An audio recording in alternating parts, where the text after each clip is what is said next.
Well, good morning, Saints. It's time for Good News at 9. Today, a look at Luke chapter 14.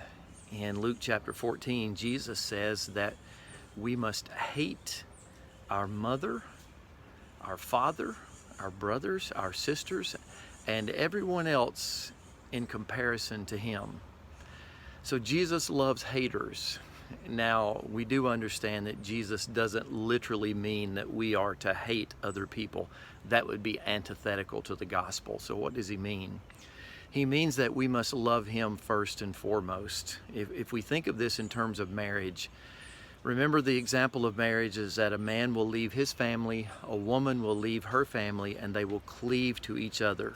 So the phrase that we use is leaving and cleaving. So they each leave their family of origin in order to begin a family of their own, so that they now have a new family. That can't happen as long as they're attached to their family of origin. In the same way, Jesus is saying to us that we must make a clean break with our former life in order to live with him as a disciple of his. We must leave and cleave, leave the world to cleave to Jesus. It's really a living out of the Great Commandments. And you know, the first of the Great Commandments is love God with all of your heart, soul, mind, and strength, and love your neighbor as yourself.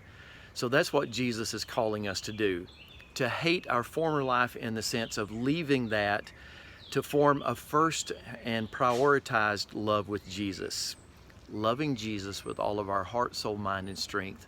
So then we will be able to fulfill the second commandment of loving our neighbor as ourselves. You know what I say, get her done.